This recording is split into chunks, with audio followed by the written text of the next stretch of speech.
ಎಲ್ಲರಿಗೂ ಬೆಳಗಿನ ಶುಭೋದಯಗಳು. ಇಂದು ನಾವು ವಿಜ್ಞಾನ ತರಗತಿಯಲ್ಲಿ ನಮ್ಮ ಸುತ್ತಮುತ್ತಲಿನ ದ್ರವ್ಯಗಳು ಎಂಬ ಪಾಠದಿಂದ ಒಂದು ಪ್ರಯೋಗವನ್ನು ಆರಿಸಿಕೊಂಡಿದ್ದೇವೆ. ಪ್ರಯೋಗದ ಹೆಸರು ನೀರನ್ನು ನೀರಾವಿಯಾಗಿಸುವಿಕೆ. ತಂಡದ ಹೆಸರು ಥಾಮಸ್ ಆಲ್ವಾ ಎಡಿಸನ್. ತಂಡದ ನಾಯಕ ರಿಹಾನ್. ತಂಡದ ಇತರ ಸದಸ್ಯರುಗಳೆಂದರೆ ಚಂದನ್ ಕೆ. ಪ್ರಯೋಗಕ್ಕೆ ಬೇಕಾಗುವ ವಸ್ತುಗಳು: ಒಂದು ಉಷ್ಣಮಾಪಕ ಮತ್ತು ದುಂಡು ತಳದ ಫ್ಲಾಸ್ಕ್, ಆಧಾರ ಸ್ತಂಭ, ಸ್ಪಿರಿಟ್ ದೀಪ. ಈಗ ನಾವು ಪ್ರಯೋಗವನ್ನು ಶುರು ಮಾಡೋಣ.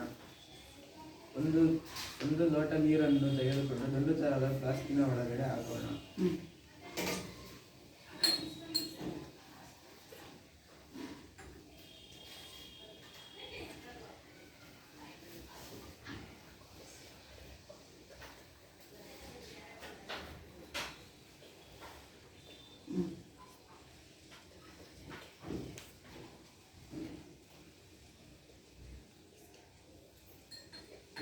ಈಗ ನಾವು ಸ್ಪಿರಿಟ್ ದೀಪವನ್ನು ಹಚ್ಚೋಣ.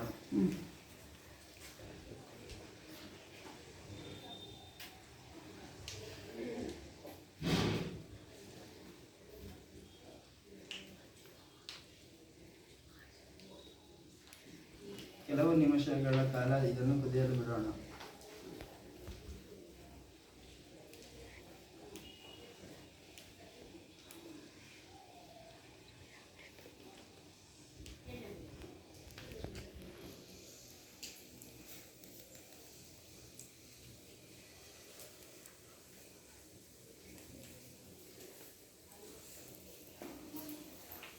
ಈಗ ನಾವು ಇದರೊಳಗೆ ಉಷ್ಣತಾ ಮಾಪಕವನ್ನು ಇಡೋಣ.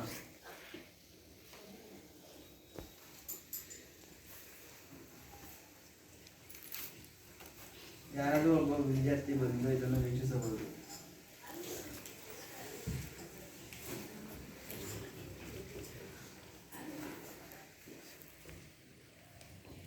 ನೀವು ಇದರಿಂದ ಏನನ್ನು ಗಮನಿಸಿದ್ದೀರಿ? ನೀರಿನ ತಾಪ 100 ಡಿಗ್ರಿ ಸೆಲ್ಸಿಯಸ್ ಎಂದು ತೋರಿಸುತ್ತಿದೆ. ಈ ಪ್ರಯೋಗದಿಂದ ನಾವು ನೀರಿನ ತಾಪವು 100 ಡಿಗ್ರಿ ಸೆಲ್ಸಿಯಸ್ ಇರುತ್ತದೆ ಎಂಬುದನ್ನು ತಿಳಿದುಕೊಳ್ಳುತ್ತೇವೆ. ಎಲ್ಲರಿಗೂ ಧನ್ಯವಾದಗಳು.